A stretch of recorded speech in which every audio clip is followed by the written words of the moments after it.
Hello, what's up, y'all? It's your boy on the way. Hey, what's going, guys? What I pray and hope that this video is y'all in the best of our physical health, in the best of mental health, and of course, in the best of our spiritual health.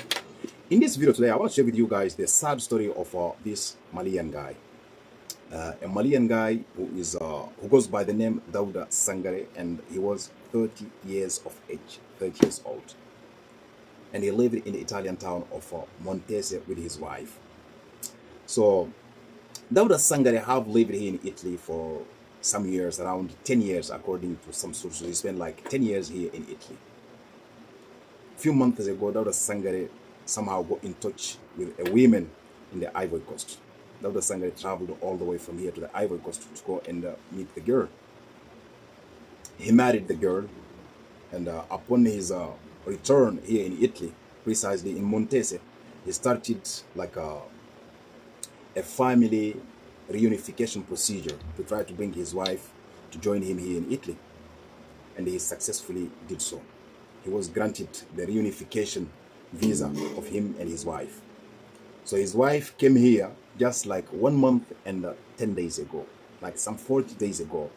His wife joined him here in Italy, and they were having an apartment there in the Italian town of Montese. So last Sunday, the police were called to the apartment where Dauda and his wife, his newly arrived wife, lived. Upon the arrival of the police, they found Dauda's dead body in the arms of his newly arrived wife. And by her side, there was one of Dauda's best friends. The police called the ambulance to try to see whether the ambulance can come and do something about the guy. You understand, whether it can be possible to revive the guy, to bring him back to life. The ambulance came, it was late. The ambulance said the guy died long time ago, not right now. The guy died a few hours ago. The police were like, Immediately the police started interrogating the wife of the guy. They asked the wife of the guy, what exactly happened? Who killed your husband? What happened? According to the wife, around 5 o'clock in the morning, 2 men knocked on their door. When her husband opened the door, one of the guys started fighting with her husband. During the fight, the guy took out a knife and choked her husband. According to her, this is what took place. Now the police asked her, this happened around 5 o'clock in the morning. Why didn't you call police station? Why didn't you call ambulance?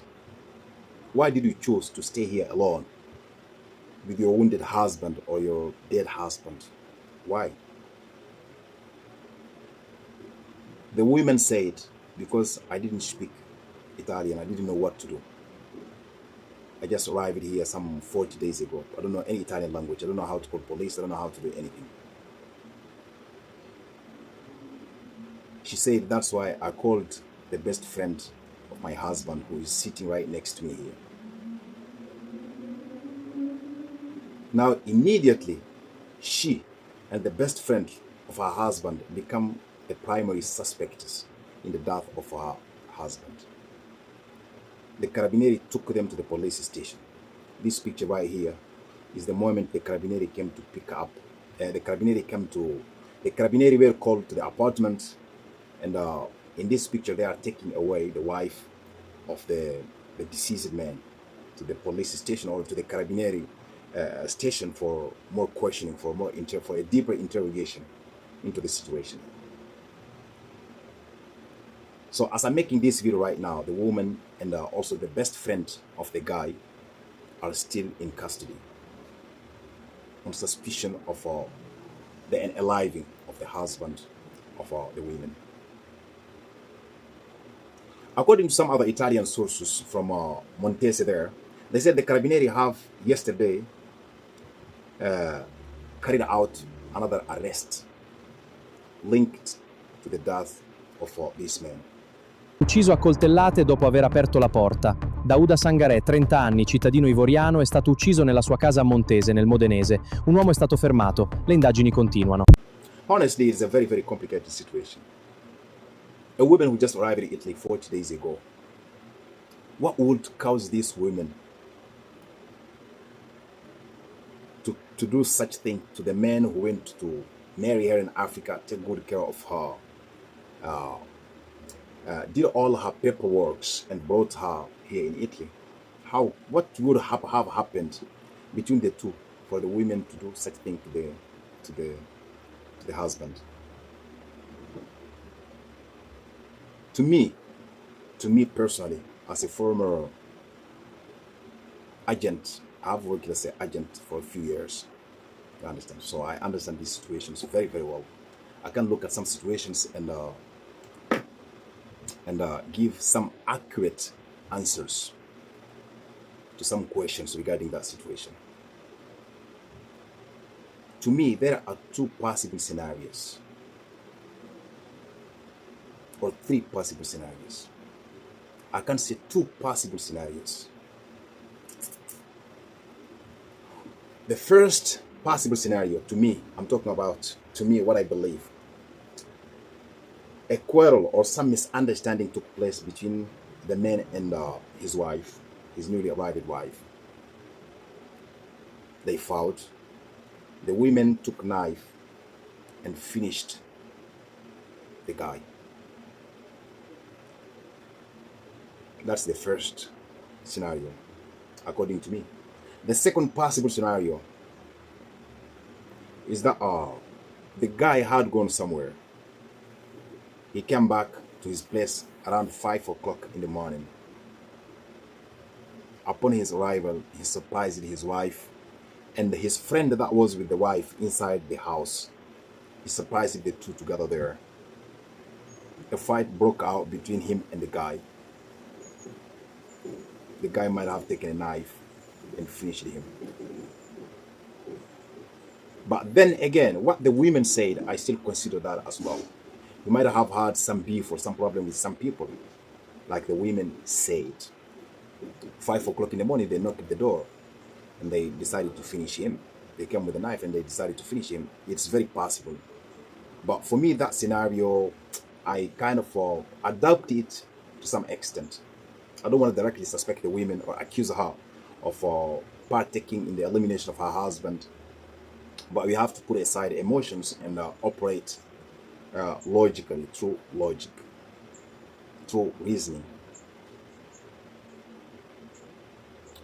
I believe the woman is either directly or indirectly involved in the unaliving for her husband. I believe. But anyway, I believe that the Carabinieri now knows better. They know much about what exactly took place, because there's video cameras to watch if someone walked into the apartment complex or not. They would have already known, even if they don't divulge everything to the public. They would have already have some understanding of what exactly took place. You understand? How come some people wanting to take the life of this man or to unalive this man, they have to wait until the wife of this man join him in Italy before they decide to take this action against the guy? Is a question one should ask oneself. If this happened around 5 o'clock, why did the wife of the man waited until 8 o'clock in the morning before calling the police? And even not she or the friend of the guy who called the police, no. It's a neighbor who saw them inside there with blood all over the floor. The neighbor is the one who called the police, not them. So even if myself, I was one of the investigators, my first or primary suspects would be the wife of the guy and the best friend of the guy. Yes. Guys, we live in a very strange world. You never know who is who. You never know who is planning against you. Keep your head fresh. Know who you hang out with. Know who you live with. Know who you stay with. Know who you walk around with. Know who you friend. Know who you tell your secrets to. Know who you let into your world. Know who you let know your weak points. People are fucked up in the head. Yes. Guys, until next time, see you again. Peace out.